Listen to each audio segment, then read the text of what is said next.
ఆలోచిస్తున్నాను అనుకుంటున్నారా? ఏం లేదండి. ఇది మా మమ్మీ చిన్నప్పుడు ఎప్పుడో చేయించిన గోల్డ్ చైన్. మా పిల్లలకి రేపు ఎప్పుడైనా చైన్స్ చేయించాలంటే మా పరిస్థితి ఏంటా అని ఆలోచిస్తున్నాం. ఎందుకంటే మేము చిన్నగున్నప్పుడు ఒక 5,000 6,000 ఉండేదనుకుంటా బంగారం తులం ధర. సో అప్పుడు కూడా అది కష్టమే అనుకోండి అది సంపాదించడం కూడా. అయినా కూడా తీసుకొని పెట్టుకునేవాళ్ళు అదొక సేవింగ్స్ లాగా. అదొక అట్లీస్ట్ ఒక లిమిటేషన్ అనేది ఉండే. కానీ ఇప్పుడు అంత పరిస్థితి ఉందా? ఎవరైనా ఇంట్లో చుట్టాల ఇంట్లో పెళ్ళిళ్ళైనా, మన ఇంట్లో పెళ్ళిళ్ళైనా ఫస్ట్ బంగారం కొంటుండే. కానీ ఇప్పుడు ఎవరికి బంగారం ఇంట్లో పెళ్ళైతేనే బంగారం అప్పుడు 15, 20 తులాలు పెట్టేవాళ్ళు. ఇప్పుడు 10 తులాలో, 5 తులాలో పెట్టుకుంటున్నారు. అంత స్థితికి వచ్చేసినాం అనమాట. ఇంకోటి బాగా మన గిఫ్టింగ్ విధానం ఉండేది. అంటే సేవింగ్స్ లాగా ఇప్పుడు మనకి ఇన్వెస్ట్మెంట్స్కి చాలా రకాల ఇన్వెస్ట్మెంట్ ఆప్షన్స్ ఉన్నాయి. ఇన్సూరెన్స్లు ఉన్నాయి, రకరకాల సేవింగ్ ఆప్షన్స్ ఉన్నాయి, డిజిటల్గాను ఇటు ఫిజికల్గా కూడా.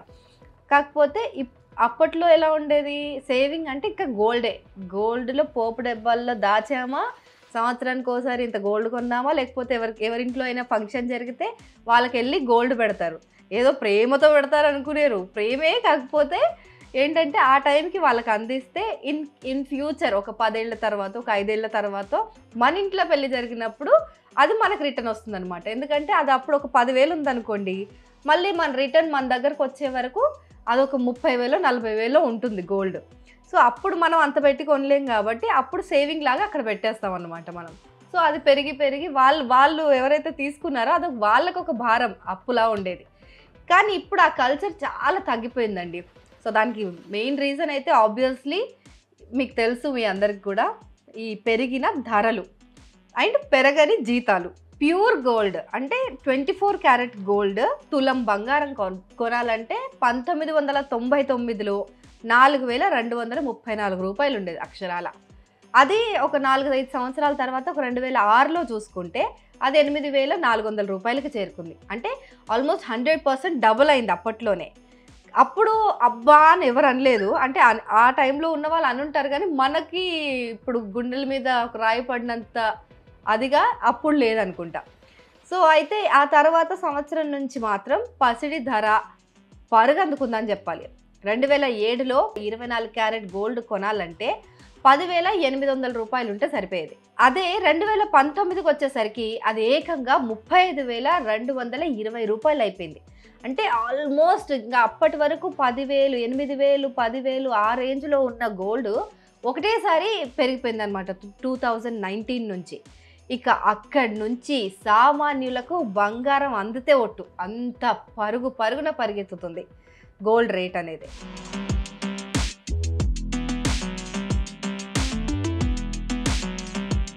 అయితే సంవత్సరాలు పెరుగుతున్నా కొద్దీ ధరలు పెరగడం కామనే కదా, అదేమైనా పెద్ద గొప్ప విషయమా లేకపోతే వింత విషయమా అని చెప్పి కొందరు అడగొచ్చు. కానీ పెరుగుతాయి, అయితే కాదనట్లేదు. కాకపోతే దానికి తగ్గట్టుగానే మన ఆదాయం కూడా పెరగాలి కదా. కానీ అలా జరిగిందా అంటే కాలేదు. 2020లో దాదాపుగా 50,000 వద్ద ఉన్న గోల్డ్ రేటు ఇప్పుడు 1,00,000 రూపాయలు దాటిపోయింది. ఈరోజు హైదరాబాద్లో 24 క్యారెట్ మేలిం బంగారం తులం కొనాలంటే 1,12,140 రూపాయలు పెట్టాలి. అంటే 22 క్యారెట్ల గోల్డ్ అంటే కొంచెం అది నగ చేయించేసరికి అది 22 క్యారెట్ గోల్డ్ అవుతుంది. సో ఆ గోల్డ్ కొనాలన్నా సరే 92,800. వీటిపైన జిఎస్టీ, తరుగు, మేకింగ్ ఛార్జెస్ ఇవన్నీ ఎక్స్ట్రా ఛార్జీలు కూడా ఉంటాయి కదా. సో అవన్నీ కలిపితే మళ్ళీ లెక్క కడితే అంతే రేట్ ఆల్మోస్ట్ 1,00,000 దాటిపోతుంది అసలు. సో ఈ 1,00,000కు తక్కువ గోల్డ్ తులం కొందామంటే ఎక్కడ లేదు. సో ఈ ఏడాది ఏప్రిల్లో తొలిసారిగా బంగారం 1,00,000 మార్కుని దాటిందనమాట. సో ఈ లక్షాధికారి బంగారం ఎప్పుడైందంటే ఏప్రిల్లో అయింది, 2025 ఏప్రిల్లో. సో గడిచిన 6 ఏళ్ల కాలంలో చూసుకుంటే బంగారం ధర ఏకంగా 200% పెరిగింది. సో ఇప్పటి వరకు చరిత్రలో కనీవిని ఎరగని రేంజ్లో గతంలో మనం చూసాంగా 1999 నుంచి చెప్పాను మీకు రేట్లు.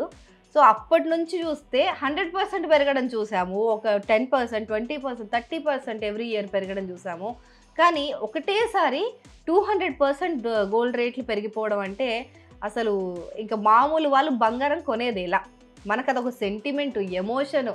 బంగారం అంటే చెప్పలేనంత ప్రీతి. సో ఇవన్నిటిని క్యాష్ చేసుకొని మన ఇండియన్స్ పైన ఈ బంగారం రేట్లు పెంచేసి ఒక రకమైన ఎమోషనల్ దెబ్బ కొట్టారనే చెప్పాలి. సో బంగారం ధరలు పెరిగేందుకు ప్రధాన కారణం అంతర్జాతీయంగా నెలకొన్న వాణిజ్య భౌగోళిక అనిశ్చితులేనని బులియన్ మార్కెట్ నిపుణులు అంచనా వేస్తున్నారు. ఇక రష్యా ఉక్రెయిన్ యుద్ధంతో పాటు ఇరాన్ ఇజ్రాయెల్ యుద్ధం ప్రధాన పాత్ర పోషిస్తున్నాయని కూడా నిపుణులు చెప్తున్నారు. వీటికి తోడు కరోనా మహమ్మారి ప్రపంచ ఆర్థిక వ్యవస్థను ఎలా కుదేలు చేసిందో మనం చూసాం. సో అప్పుడు కలిగించిన నష్టాలు ఇప్పుడు బంగారం ధరలపైన ఇలా ప్రతికూల ప్రభావం చూపిస్తున్నాయట. అలాగే అమెరికా టారిఫ్ల ప్రకటనలతో కూడా ప్రపంచవ్యాప్తంగా వాణిజ్య అనిశ్చితి నెలకొంది. సో దీంతో ధరలు ఇంకా పెరగొచ్చని కూడా అంచనా వేస్తున్నారు. ఈ అంచనా ఎలా ఉంటుందంటే మన ఊహకు కూడా అందదు. ఈ ఏడాది ఏప్రిల్ నెలలో బంగారం ధర MCX మార్కెట్లో 1,1078 రూపాయల వద్ద ఉంది. అలాగే 2019 నుంచి 2025 వరకు చూసుకుంటే బంగారం ధర ప్రతి సంవత్సరం సగటున 18% పెరుగుతోంది. ఈ ట్రెండ్ ఇలాగే కొనసాగితే వచ్చే 5 సంవత్సరాల్లో బంగారం ధర 2.5 లక్షలకు చేరుకుంటుందని నిపుణులు అంచనా వేస్తున్నారు. ఇదే సమయంలో మరో వాదన కూడా వినిపిస్తోందండి. బంగారం మార్కెట్ కాన్సాలిడేషన్ దశలోకి ప్రవేశిస్తుందని మరో నివేదిక కూడా చెప్తోంది. సో ఏదేమైనా కూడా అనుకోని సంఘటనలు ఏదైనా జరిగితే లేదంటే అంతర్జాతీయ ఉద్రిక్తత తలెత్తకపోతే ధరలు తగ్గొచ్చు అని కూడా ఒక నివేదిక చెప్తుంది.